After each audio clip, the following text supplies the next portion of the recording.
Les mythes courants sur la volonté et la volonté et la motivation sont souvent perçus comme les piliers intangibles de la réussite et du changement personnel. Cependant, une compréhension superficielle de ces concepts a donné naissance à de nombreux mythes qui peuvent entraver plutôt que favoriser l'adoption de bonnes habitudes. Cette leçon démystifiera ces idées reçues en se basant sur les principes scientifiques des habitudes que nous avons explorés précédemment, notamment la boucle de l'habitude, signal, routine, récompense et la neuroplasticité. La volonté, une ressource finie, non illimitée. Un mythe persistant est que la volonté est une réserve inépuisable à laquelle on peut puiser à tout moment pour résister à la tentation ou persévérer. En réalité, la recherche en psychologie a démontré que la volonté fonctionne davantage comme un muscle.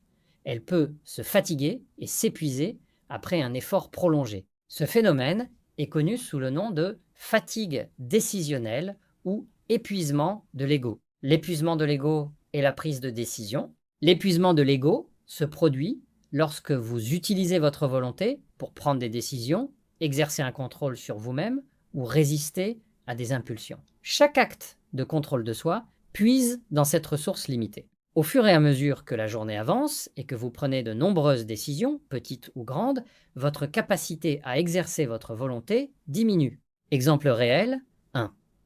Un directeur marketing passe sa matinée à prendre des décisions stratégiques complexes pour une nouvelle campagne, à gérer des conflits d'équipe et à résister à l'envie de consulter les réseaux sociaux pendant ses heures de travail. Le soir, il rentre chez lui avec l'intention de faire de l'exercice, mais se retrouve trop fatigué pour s'y tenir et cède à la tentation de regarder la télévision. Son stock de volonté pour la journée a été épuisé par les exigences de son travail et les efforts d'autocontrôle. Exemple réel 2, un étudiant qui essaie d'arrêter de fumer réussit à ne pas allumer une cigarette le matin en se concentrant fortement. Il continue de résister tout au long de la journée malgré le stress des examens. Le soir, après avoir étudié pendant des heures et résisté à de nombreuses envies, il craque et fume une cigarette. Sa volonté a été sursollicitée, le rendant plus vulnérable aux tentations. Scénario hypothétique. Imaginez que vous êtes un chef cuisinier qui doit créer un nouveau menu. Le matin, vous avez toute votre énergie pour expérimenter de nouvelles saveurs, prendre des décisions audacieuses sur les ingrédients. Le soir, après une journée entière de travail exigeant, de gestion du personnel et de résolution de problèmes en cuisine, on vous demande de décider de la couleur de la nappe pour un événement spécial. Même une décision simple comme celle-ci peut sembler insurmontable, non pas par manque de compétences, mais par épuisement de votre capacité à exercer votre volonté. Implication pour la formation d'habitudes. Comprendre que la volonté est une ressource finie change radicalement l'approche de la formation d'habitudes. Plutôt que de compter uniquement sur une volonté forte, il devient crucial de structurer son environnement et ses routines pour minimiser le besoin de volonté. L'objectif est de rendre les bonnes habitudes automatiques, nécessitant peu ou pas d'efforts conscients, en tirant parti de la boucle de l'habitude. La motivation, une flamme éphémère, pas un moteur constant. Un autre mythe courant est que la motivation est une force stable et constante qui nous pousse à agir, et que son absence est un signe de faiblesse ou de paresse. En réalité, la motivation est souvent une émotion fluctuante, une étincelle initiale qui peut s'estomper rapidement sans un système de soutien. Le cycle de la motivation, inspiration et action. La motivation est souvent le résultat de l'action plutôt que sa cause première.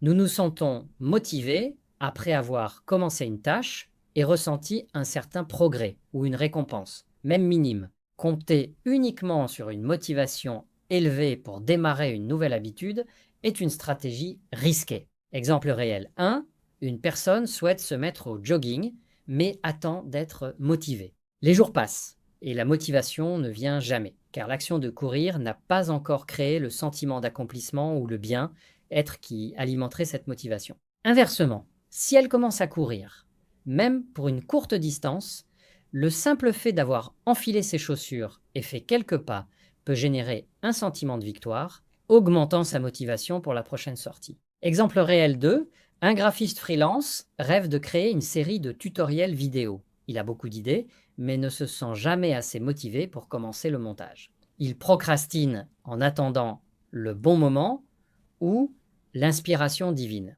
S'il se force à commencer par une tâche simple, comme l'enregistrement d'introduction, le fait d'avoir cette petite victoire peut allumer une étincelle de motivation pour passer à l'étape suivante. Scénario hypothétique. Imaginez que vous souhaitez apprendre une nouvelle langue. Vous vous dites que vous allez commencer dès que vous serez super motivé par un voyage imminent. Mais le voyage est encore loin et la motivation ne se manifeste pas pleinement. Si, au lieu d'attendre, vous commencez par des actions très simples comme apprendre 5 mots par jour ou écouter une chanson dans cette langue, le sentiment d'avoir accompli quelque chose, même petit, peut générer la motivation nécessaire pour continuer et intensifier vos efforts. La motivation intrinsèque versus extrinsèque, il est également important de distinguer deux types de motivation. Motivation extrinsèque, elle vient de facteurs externes, comme les récompenses, argent, louanges, notes ou les punitions. Elle peut être efficace à court terme, mais souvent moins durable. Motivation intrinsèque, elle vient de l'intérieur, de l'intérêt personnel, du plaisir ou de la satisfaction que l'on retire de l'activité elle-même. C'est le type de motivation le plus puissant et le plus durable pour la formation d'habitudes à long terme. Les bonnes habitudes, celles du module 3, sont celles qui, à terme, activent la motivation intrinsèque en vous procurant un sentiment de compétence, d'autonomie et d'appartenance. Les récompenses explorées dans la leçon sur la boucle de l'habitude jouent un rôle crucial ici, transformant une tâche en une expérience gratifiante. Pourquoi les mythes sont nocifs pour les habitudes? Adhérer à ces mythes peut mener à la culpabilité, à la déception et à un cycle d'échecs. Culpabilité. Si vous croyez que la volonté est infinie, échouer à maintenir une habitude vous fera vous sentir coupable et penser que vous n'êtes pas assez fort. Attente passive. Si vous attendez une motivation constante, vous risquez de ne jamais commencer, car la motivation initiale est souvent éphémère. Sous-estimation des systèmes. Ces mythes détournent l'attention de l'importance de construire des systèmes robustes, environnements, rituels, qui réduisent le besoin de volonté et capitalisent sur la fluctuation de la motivation. Reconnaître que la volonté est une ressource limitée et que la motivation est un état fluctuant permet de passer d'une approche basée sur la force brute à une approche stratégique et durable de la formation. D'habitude, au lieu de vous blâmer pour un manque de volonté ou de motivation, vous pouvez vous concentrer sur la conception d'un environnement et de routines qui rendent les bonnes habitudes inévitables. Exercice pratique, déconstruire les mythes personnels. Ces exercices vous aideront à identifier comment les mythes de la volonté et de la motivation peuvent impacter vos propres tentatives de changement. Exercice 1, journal de la volonté quotidienne. Sur une feuille ou dans un carnet, suivez vos niveaux de volonté et vos décisions clés pendant une journée. Enregistrez les décisions. Notez toutes les décisions importantes ou les moments où vous avez dû faire preuve d'autocontrôle, résister à une tentation, vous forcer à faire une tâche ennuyeuse. Évaluez votre volonté. À plusieurs moments de la journée, matin, midi, après-midi, soir, évaluez votre niveau de volonté perçu sur une échelle de 1 épuisé à 10 plein d'énergie. Identifiez les points faibles, observez comment votre niveau de volonté fluctue.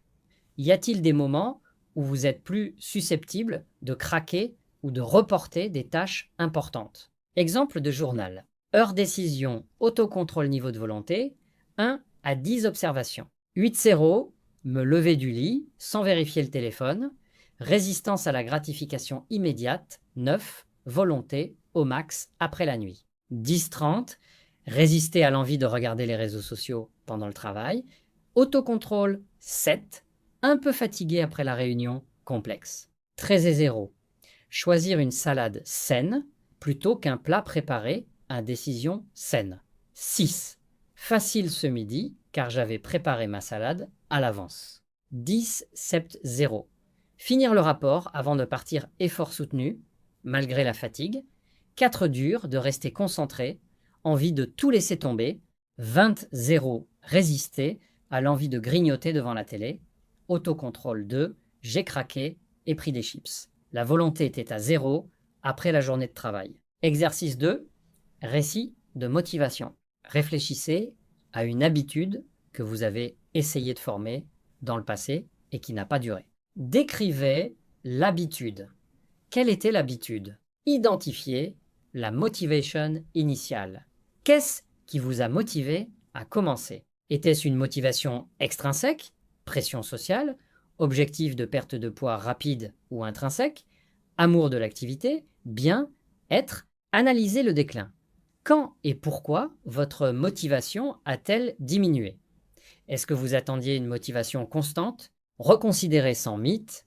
Si vous aviez su que la motivation est fluctuante et que la volonté est limitée, comment auriez-vous abordé la formation de cette habitude différemment? Auriez-vous mis en place des systèmes, des signaux ou des récompenses plus immédiates? Prochaines étapes. Nous avons démystifié la volonté et la motivation, les positionnant non pas comme des super-pouvoirs, mais comme des ressources à gérer stratégiquement. Dans la prochaine leçon, nous explorerons un cas d'étude concret, celui d'un entrepreneur à succès, pour analyser comment il a su naviguer au-delà de ces mythes pour construire des habitudes durables et propices à sa réussite.